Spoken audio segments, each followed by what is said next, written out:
Bonjour à tous. Aujourd'hui, je vais vous parler d'une idée qui va probablement choquer beaucoup d'entre vous et qui pourtant constitue l'une des conclusions les plus logiques et les plus radicales de la philosophie occidentale. Cette idée, c'est que la prière ne sert strictement à rien. Et c'est pas moi qui le dis, c'est Baruch Spinoza, ce philosophe du XVIIe siècle dont nous avons déjà parlé.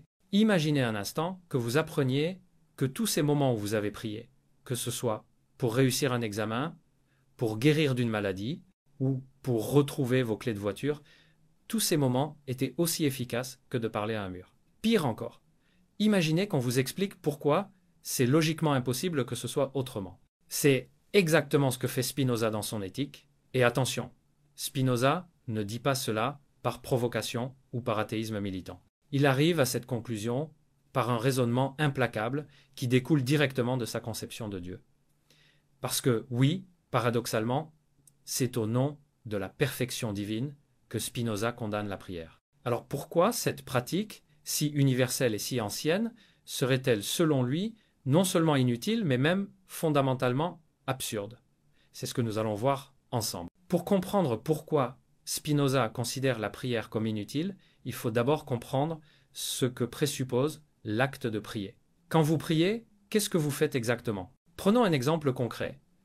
Imaginez que vous ayez un examen important demain et que vous priez pour le réussir. Qu'est-ce que votre prière implique? Elle implique plusieurs choses. Premièrement, que Dieu peut changer le cours des événements.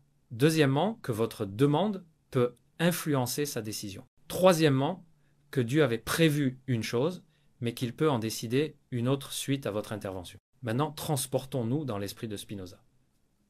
Pour lui, chacune de ces suppositions révèle une conception profondément erronée de la nature divine. Pourquoi?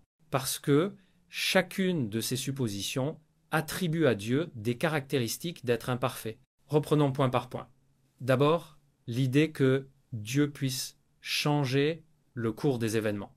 Pour Spinoza, cela reviendrait à dire que Dieu n'avait pas prévu les choses correctement dès le départ. C'est comme si vous disiez d'un architecte qu'il est parfait, mais qu'il faut sans cesse modifier ses plans en cours de construction. Ça n'a pas de sens. Je vais vous donner une analogie. Imaginez un ordinateur parfaitement programmé qui exécuterait un programme sans faille. Est-ce qu'il aurait besoin qu'on vienne constamment modifier son code en cours d'exécution? Non. Parce que s'il était vraiment parfait, il n'y aurait rien à modifier. De la même façon, si Dieu est parfait, son programme, c'est adire l'ordre naturel des choses, ne peut pas nécessiter de modification. Ensuite, l'idée que votre demande puisse influencer Dieu, réfléchissez-y.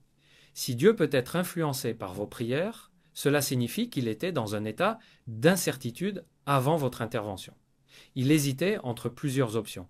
Mais peut-on vraiment qualifier de parfait un être qui hésite, un être qui a besoin de conseils extérieurs pour prendre ses décisions?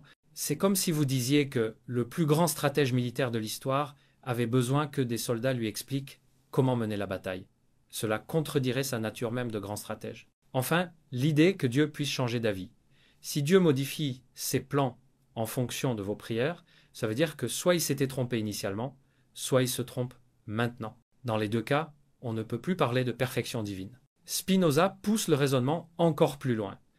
Il nous demande: qu'est-ce qui vous fait croire que vos désirs correspondent à ce qui est véritablement bon? Quand vous priez pour obtenir quelque chose, vous présupposez que cette chose est bonne pour vous.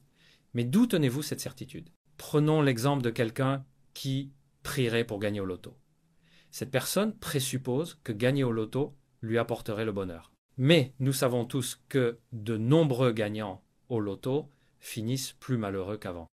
Alors si même nous, êtres limités, nous pouvons voir que nos désirs nous trompent parfois, comment imaginer qu'un Dieu parfait se laisserait guider par nos demandes imparfaites? Vous voyez où Spinoza veut en venir?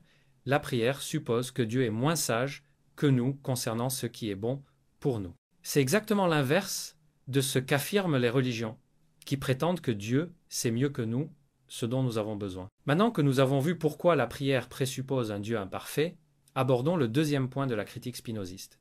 Dieu n'a pas de volonté que vous pourriez influencer par vos supplications. Cette idée va à l'encontre de toute la tradition religieuse occidentale, Dans le christianisme, le judaïsme ou l'islam, Dieu est présenté comme un être doté d'une volonté, capable de décision, de colère, de miséricorde.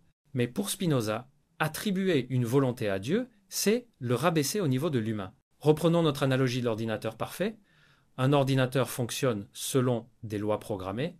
Il ne décide pas de faire fonctionner tel ou tel programme selon son humeur du jour. Il exécute simplement ce pourquoi il a été conçu.